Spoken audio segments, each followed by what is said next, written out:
I'm your host, Thomas Scaria, a resilience coach, an ultramarathoner, and a relentless believer in the human spirit's ability to rise.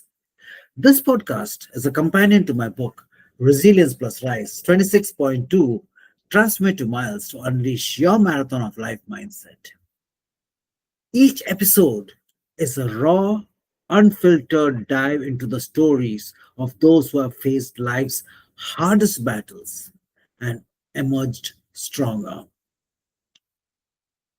Today's guest, we'll be having it as a two-part episode because it is a very, very critical episode. I have the honor and the privilege of hosting Bruce Simpson. Bruce Simpson is a trial lawyer, MSW. He's an Army vet. He's a certified peer support specialist, a keynote speaker. He represents people in civil rights, general civil litigation, and a lot of other law matters.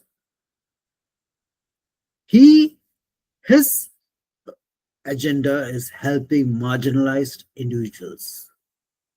And as he mentions, some of the cases are controversial. And there have been one which has been featured on the CBS National News program in 60 Minutes. So without much further ado, Bruce, welcome to Resilience+RISE, the podcast. Thomas, glad to be here. Appreciate it. Thank you. Thank you so very much. So Bruce, let's directly jump into it. All right. You have been an Army vet. And how did you decide, or were you always a lawyer, or how did you get into this world of being a lawyer? Well, a lawyer, I think, in America and most countries is a profession that probably a lot of people think about at some point in time. For me, the motivation was I always wanted to represent the little guy, if you will, against the big guy. Primarily because in thinking about it, I always viewed myself as a little guy, and I wanted to stand and represent somebody who is seriously being victimized, taken advantage of, that kind of thing. So that role as an advocate always appealed to me. It took me, I had a kind of a delayed route to get there because my adolescence was filled with a whole lot of conflict, personal conflict. I didn't study, rarely went to class, actually did not graduate from high school. Really? Okay. Yeah,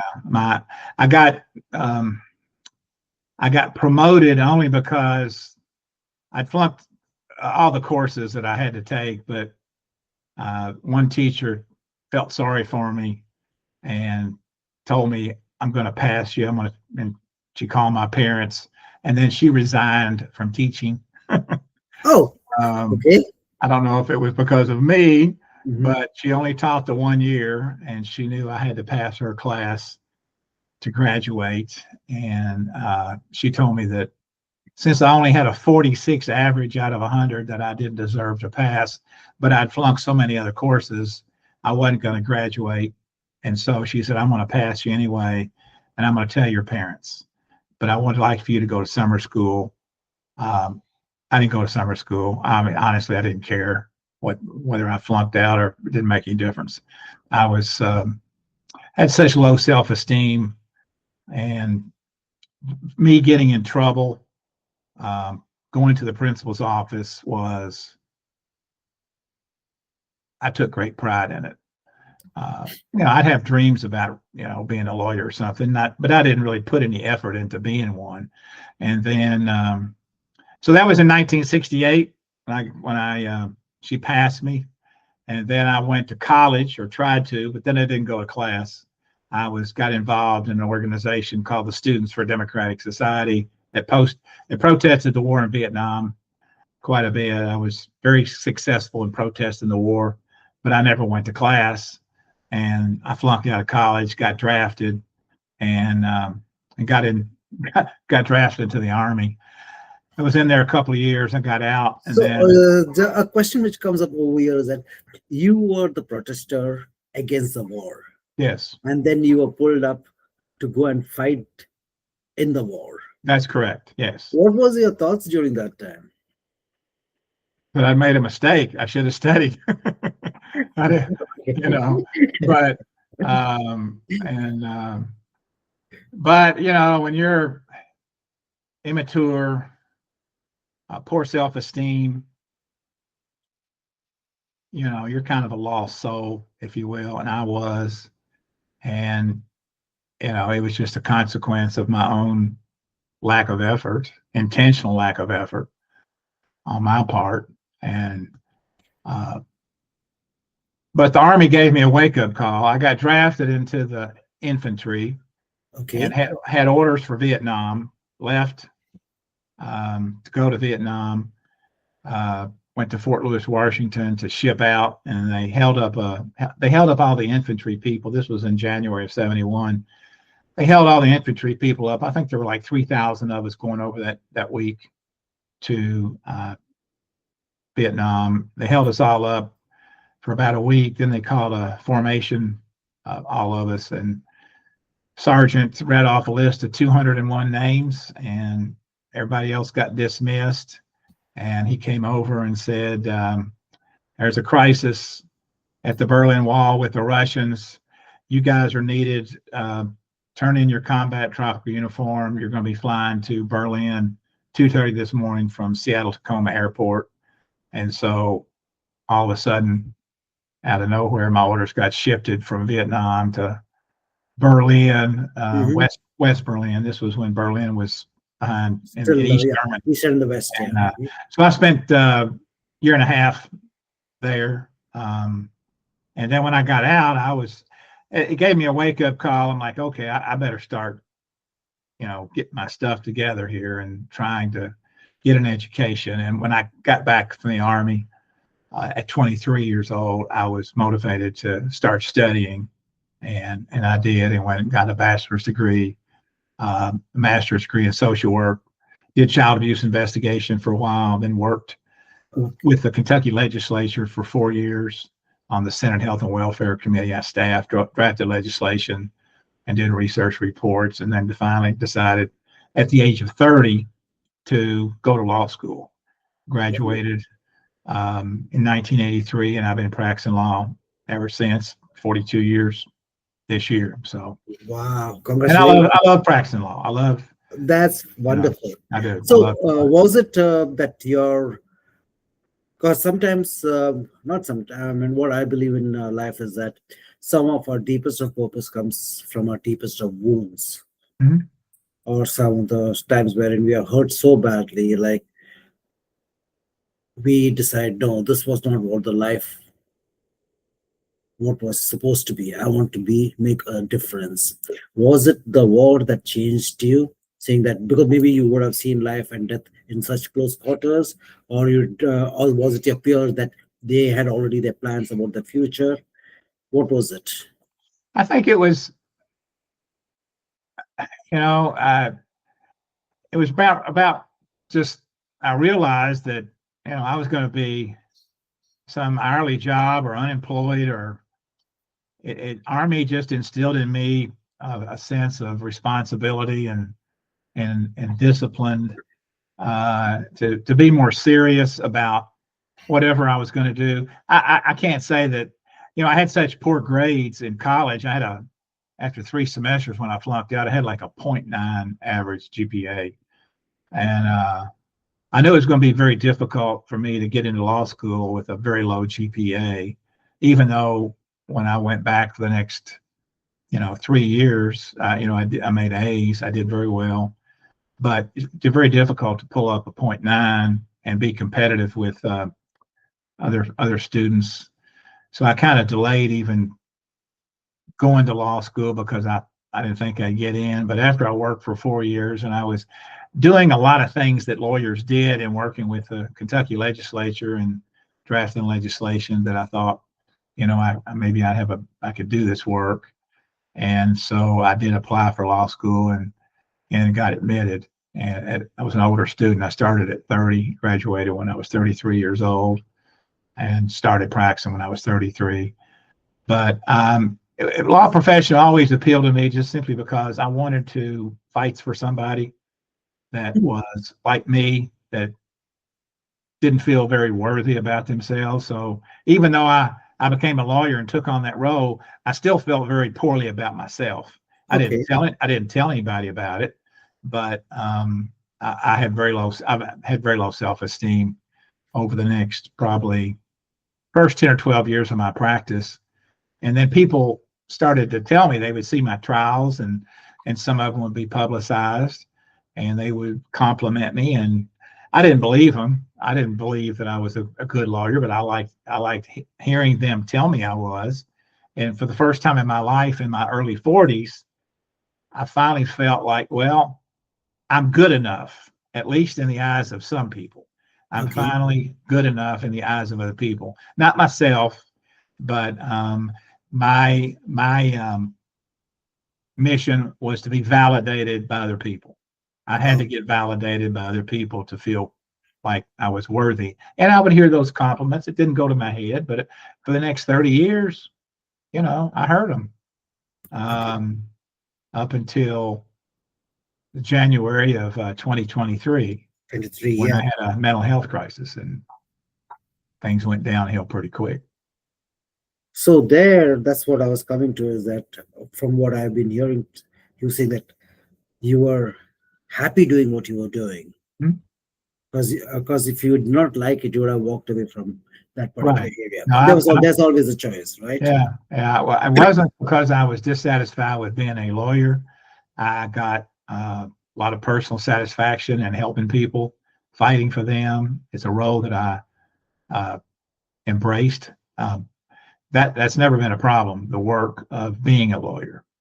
But the payoff for me was someone telling me I did a good job. I Validation. honestly, if they just told me, my clients would tell me, "Hey, thank you, you did a great job." That was honestly enough payoff for me, whether they paid me or not. Okay. I was that dependent upon validation from other people. I had to have it. And in my early 40s, when I finally started getting that validation, that I was a quote unquote good lawyer, I got validated not because of who I was, but only because of my performance. And I would read about other attorneys that got in trouble for one reason or another, stole money from a client, got involved in some criminal activity. They were going to prison.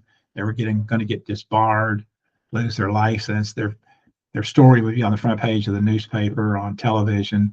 And I would think to myself, when I would read about those lawyers, not that I would do what they did to get into trouble, but Mm-hmm. I just thought to myself, man, that was that guy.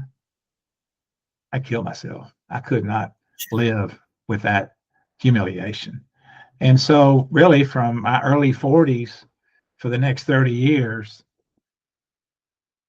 I was entirely comfortable with self inflicted death if I ever perceived a legitimate threat to the reputation that other people told me that I had as a quote unquote good lawyer. And there'd be several times over the next 30 years that, you have a bad day, things were going bad. I didn't win a case that, we want to win every one, of course. And I'd get down, and sometimes I would just be waiting for one more bad thing to happen to give me the final push to end my life. Sometimes praying, just let me have one more bad thing, because that's all I need.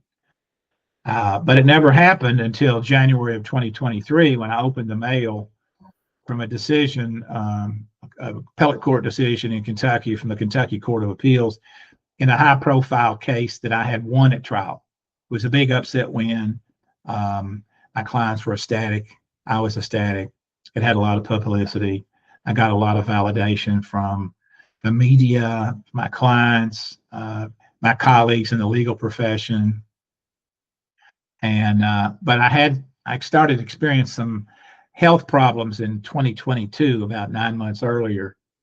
where I fell and sustained a brain bleed, was in intensive care a couple of times for about 4 weeks total, 2022. One of the consequences of a brain bleed, which I didn't appreciate at the time, was a memory loss for about 18 months. And in January of 2023, I opened the mail, saw a decision from the Kentucky Court of Appeals in this case, this high-profile case that I won, where the Court of Appeals was going to be a published decision. Only about 10% of the appellate court cases get published in the law books for eternity, for all other lawyers to rely upon as a precedent in future cases. Only about 10% of those cases get published in the law books. And mine was one, which I thought initially was good, but then I scaled down really quickly, and I saw where on the cover sheet of the opinion was order reversing, which meant I had lost the case, which stunned me. But I read in the opinion that the court observed that the respondent's counsel, which was me, had not filed a brief in the case. I was required to file a brief on appeal, and I had forgotten to file it. And I couldn't believe it. I checked, and I had not filed it. And it crushed me. It was the first time in my 42 years career as a lawyer that, or 40 years at the time, I'd heard a client, never heard a client before. I thought I'd ruined my career. I embarrassed my family. They would no longer respect me or think highly of me. And my 30-year plan, active plan to kill myself, if I ever perceived a legitimate threat to my reputation as a good lawyer, was activated. I instantly knew what I had to do. It was just business. And I proceeded to activate my plan to kill myself. So this part was always there, that if you don't reach to your own standards, you would say, that's about life. I do not want to go further. Yeah. If I couldn't be thought of highly by other people to the extent that I wanted to be, after I'd heard I was a good lawyer for 30 years, I couldn't give that up. I lived, I could not live without that approval. It was something I could not live without. I had to have it. It was my idol, if you will. I worshiped recognition by other people. That kept me going. And I thought I'd lost it forever. And life wasn't worth living at that point. So, January 2023, you attempted suicide. That's correct. And you survived. By the grace of God, I'm talking to you today, Thomas. Of course. No one could have been more purposeful, methodical, planned, or intentional to kill themselves on January 25th, 2023 than me. Historically, anything where I control the outcome, such as my effort, such as doing something where I can control the outcome, happens if I wanted it to happen. I can't control the outcome of a jury trial or a judge. I can do my best to influence that outcome, but I can't control it because I'm not the decision maker. I am the decision maker and the actor in controlling my preparation for those trials. I could certainly control my efforts and the outcome of killing myself. And no one could have tried harder to kill themselves that night than me. I bought the most powerful handgun in the gun shop. I hadn't fired a gun since I was in the Army, a pistol. And I bought the most powerful pistol they had. I bought the bullets that explode on impact. I was not going to survive. I did not want to survive. I'd read about people trying to kill themselves by a firearm and survived and wound up in a nursing home, and their families would have to come and visit them. I did not want that. If I was going to do something, historically, anything I was serious about doing, I there was nothing was going to stop me from doing it once I was locked on, and I was locked on killing myself. And I went to a cemetery in a town south of where I live. I live in Lexington, Kentucky. I went to a cemetery at 12 miles south of Lexington and Nicholasville, Kentucky, where my parents are from, where my grandparents are buried. I took an Uber down there. I didn't want to kill myself in my house. I took an Uber down there, and it was about 6:30 at night, January 25th, cold, about 20 degrees. Nobody was in the cemetery at that hour. And at 20 degrees, nobody was going to be there either. But I pulled the gun out, paused a little bit. You know, it's one thing to have a 30-year plan to kill yourself. It's another one to have a gun in your hand, loaded, by yourself. And okay, now, are you going to go through with it? And I thought, really, Simpson, is this how you want to be remembered? Is this how you want to die? And I kind of was, you know, maybe pausing a little bit, but then I kicked back into my, you know, locked on mode. All right, let's get this over with. So I did test fire the weapon to make sure it would work. It was a brand new gun. It should work. I test fired it. It was a revolver. You could see the bullets on the outside of the barrel.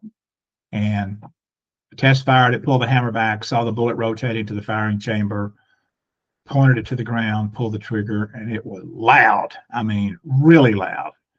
I kicked the gun back over my shoulder. I wasn't prepared for that. I wasn't prepared for the noise.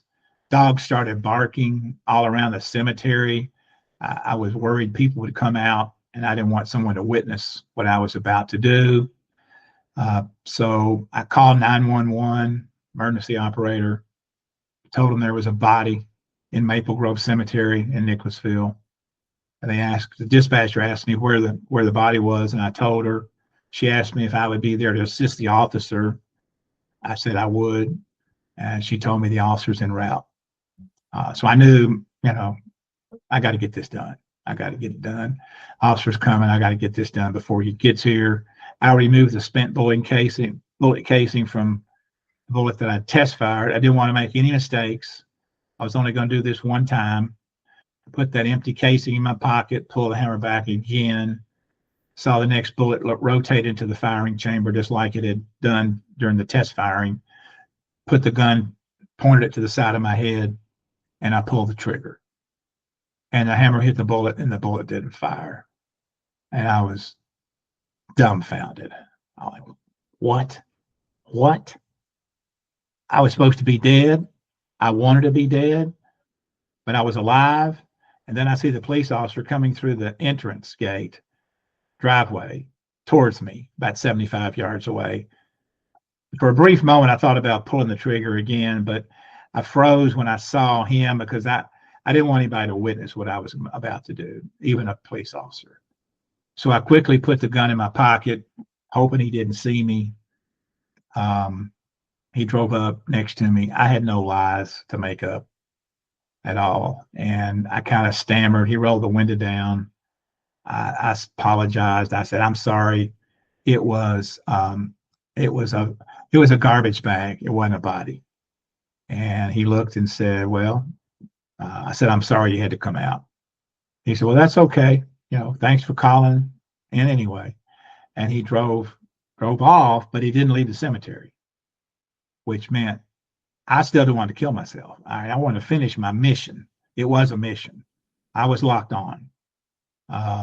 When I get ready for a trial, 2-3 days before a trial, I don't do anything but focusing on the trial.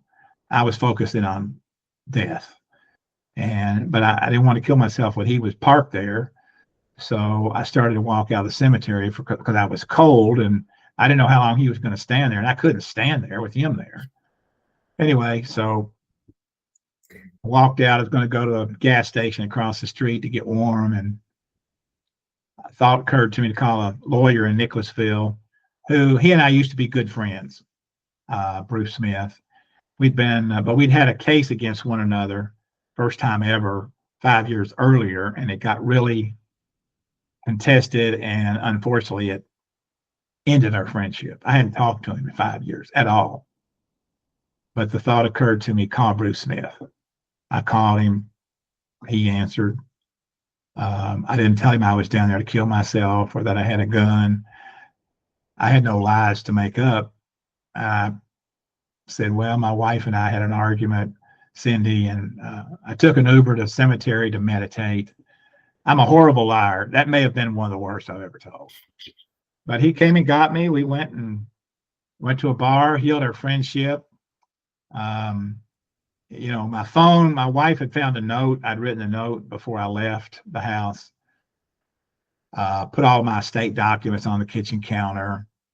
And I'd sent a text to one of my partners, my law partners in the firm I was with at the time, that please handle my estate. And I started getting phone calls while I was in the cemetery before I tried to kill myself. But I turned my phone off. There was nothing anybody could tell me to stop me. I'd reached what I'd considered the point of no return. I wasn't coming back. I didn't want to come back. This was my exit strategy. Having lost the reputation that I perceived that I had from other people telling me I had, I couldn't fix the mistake that I made. There was no option. I couldn't hang my head in shame, walk around the rest of my life for the malpractice that I had committed and forgetting to file that brief. So, it had to end. But we talked for a couple of hours, my friend and I, Bruce Smith. All the time I'm sitting there in that bar with a .357 Magnum loaded with hollow point bullets, minus one bullet, one live round that had been fired. It was in my pocket. And I would think when I was talking to Bruce during that time, am I going to do this? Am I going to go ahead and do it? And then I got to. There's no way I can live. It's my time. Let's just get this over with. So got to be about 11 o'clock at night. And I said, take me back to the gas station, and I'll take an Uber back to Lexington. So he agreed to do it. And I got ready to get out of the car when he pulled up next to the gas station across from the cemetery. I was going back to the cemetery. I was going to finish what I came to do. And so where are you going? I said, I'm going to wait for the Uber. Go ahead. He said, I'll wait. I said, man, go on. It's 11 o'clock. Go ahead. I'm fine. Uber will be here. I'm fine. He said, I'll wait. I tried to get out of his car 2 more times in the next 20 minutes. And each time he said, I'll wait. I finally realized I was not going to be able to kill myself in Maple Grove Cemetery unless I just simply bolted from his car and ran over there and pulled the trigger, which I wasn't going to do that. So he said, come on, I'll take you home. And we drove back to Lexington, about a half-hour drive. And came over to my house in the subdivision. There were 5 or 6 police cars in front of my house, lights flashing. Looked like a raid on a drug dealer's house. I hadn't seen that many cop cars in my neighborhood in the 25 years I'd been there. And they were all in front of my house. A couple of cops were in my front yard. The rest of them were inside the house. And my friend looked at me. He goes, what the hell is going on? What'd you do? I said, man, I didn't do anything. Well, you must have done something. I said, well, I'd never hit Cindy. I said, just don't stop. He said, well, I'm not stopping. I've been drinking. So I said, just drive up to Harrisburg Road. It's about 1.5 miles away, and I'll walk back. So he did. I got ready to get out of his car, and he said, now you're walking back, right? I said, yeah, I'm walking back. I wasn't walking back.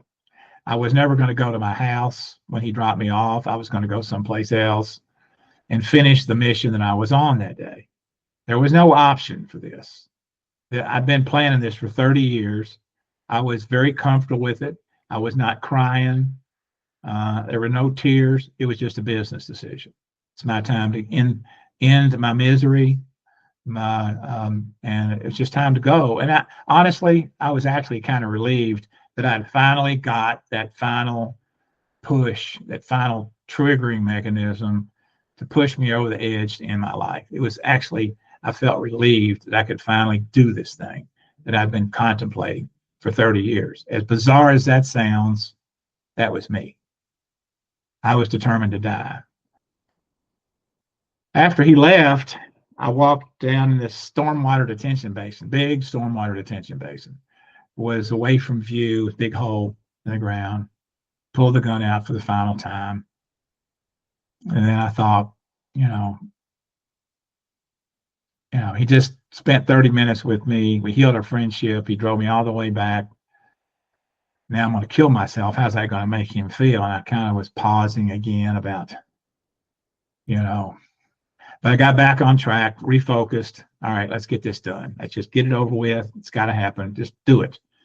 And I started walking around deeper into the detention basin, up an incline toward the top a little bit. Had the gun in my hand, and then and this part here that I'm about to tell you, I didn't tell for a year, because after all of this, I obviously survived, got better with treatment. I knew I wanted to be available for other people, lawyers primarily, that would become suicidal. I wanted to have the opportunity to talk to them. Okay. And I thought if I told the rest of what happened that night, because about 9 months after my suicide attempt, I went public with it. Once I found out about the stigma associated with mental illness, how it kept people away like me from getting treatment, and people were killing themselves at an alarming rate. Somebody dies by suicide in the United States once every 11 minutes. Somebody tries to kill themselves in the United States once every 23 seconds. I had no idea it was that significant. Major public health problem, hiding in plain sight because nobody talks about it, and the stigma, people just shy away from even having a conversation about it. So I didn't tell the rest of it, because I thought if I told the rest of it, number one, nobody would believe me. They think I was truly whacked out and totally not worthy of talking to about anything. But Bruce, yeah, just a moment. So now, at this point of time, I think so we will pause over here for episode 1. Okay. And so guys, we have come to the point wherein Bruce has come to a decision whether he has to continue with the next stage or not. But here we see that Bruce is there. But one of the things which is very much obvious is that mental illness is something that you need to have a talk about. No question about it. And let's talk further to Bruce in the next episode. And Bruce, thank you at this point of time for your time, and I'll meet you for the next episode. Absolutely. Thank you. Okay.